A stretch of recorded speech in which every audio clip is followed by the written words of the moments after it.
Thanks, Ryan. I'm super excited for the game this weekend. Unfortunately, not inside Kinnick, instead over at Penn State, but it'll still be a great game. That's right. It was so weird not having a game last weekend. Yeah, it was. So it's really exciting that they're back this week. But a bye week couldn't have come at a better time. The team desperately needed a little time to relax, get healthy, and of course find the right mindset for November.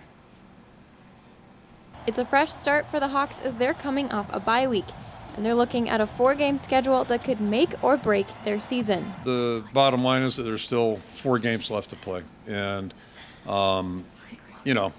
that's what it gets down to, and really it's what we do on every day here that's going to define this season for us. So at the end of the day, we'll evaluate the team based on what we did effort-wise, how we improve, those types of things. Those are things that are really important to us as coaches.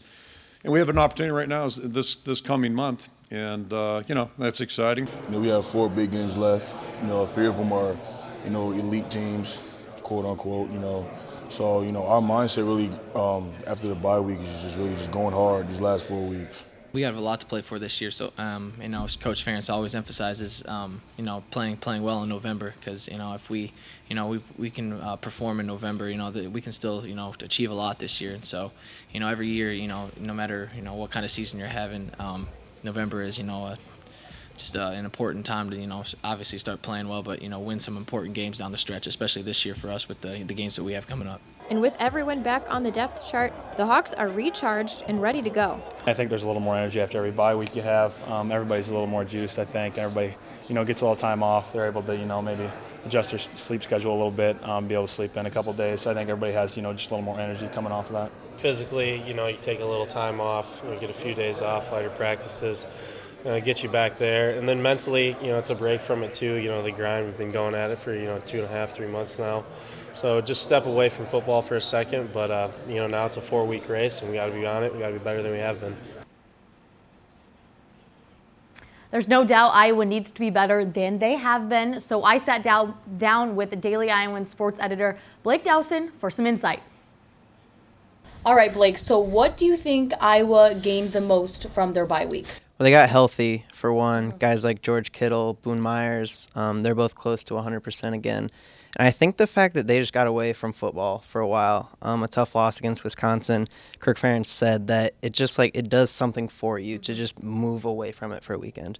Yeah, I definitely think that offensive line needed that break for sure. They did. The motto this week, though, has been, let's win November. What do they have to do in order to do that? Well, they need to get their offense vertical again. It seems like they're not taking any shots downfield. Greg Davis likes to run a lot of those screenplays, but when you don't have the horses on the outside, you have to get something moving downfield. Exactly, and then playing off of that, offensively or defensively, what position group do you think needs the most work right now? Well, it's the wide receivers. When Riley McCarron, who's, no offense to him, 5'9", there's not a vertical threat there. You thought a guy like Jermanique Smith was going to be that guy, but it hasn't worked out this year. He hasn't gotten a lot of separation, and that's a lot of the problem when I was talking about they're not vertical on offense. Yeah. We did hear a little bit this week that they might play LaShawn and Akram together. Do you think that's a good idea, or what are your thoughts on that? I like it. It's one of those things where you might as well try it. Akram's a really dynamic guy, and getting them both on the field, it just makes the defense think a little bit more.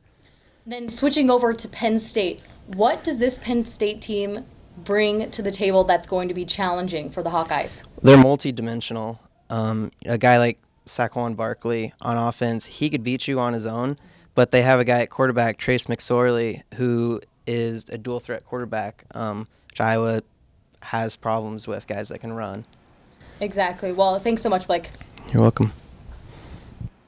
Catch Blake and the rest of the Print football crew in this morning's pregame. Now, as Blake was getting into what Penn State brings to the table, Taylor breaks down this team and how scary Happy Valley is about to be. Welcome to Happy Valley, Hawkeyes, where the atmosphere is loud, ruthless, and white. This is not going to be easy. It's going to be a whiteout, unofficial whiteout, 110,000 or whatever they put in there. It's going to be loud, crazy, all that stuff. If you're a grown-up college football fan, this is something you dream of, playing in Happy Valley. It sounds like an amazing one. I've never been there before. But I guess we just have to stay focused on what our job is. Even though it's going to be a great environment, just stay focused and understand what we have to do. This number 20 ranked Penn State team has a duo threat in quarterback Trace McSorley and running back Saquon Barkley. I see a talented offense, explosive as well, and they have a really good quarterback and running back, and I feel like they're very explosive and dangerous. They have a good quarterback that can throw the ball, take shots down the field, and that can use his feet as an advantage as well. He's one of those guys that can extend plays with his legs. I mean, he's not one of those guys that's going to sit in the pocket and wait for something to happen. He's going to actually run out, and make something happen. So it's up for us, for our ends, well, for our whole defensive line to keep this guy contained.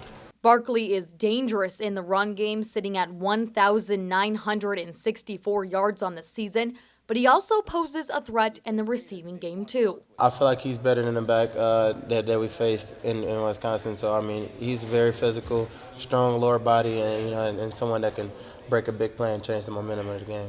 We're going to have to be on top of it tackling.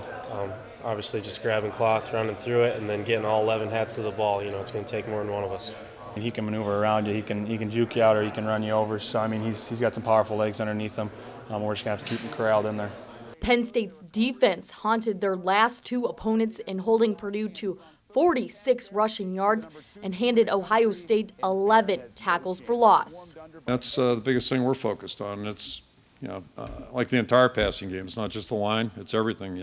Guys getting open, getting the ball out on time, that type of thing. Certainly protection, whether it's the lineman backs, tight ends involved, everybody's got a role. We got a great front seven and good on the back end as well. So, we're going to need to play our best game, and that's what we're working to do. Along with Iowa football, Iowa volleyball will also be at number 11 at Penn State the same day. So heard a rumor that they're trying to go to the game since they never really get to go to football games. Well, that'll be an exciting weekend in Happy Valley. You can catch the football game on Big Ten Network at 6:30 p.m. Central Time. Ryan, back to you.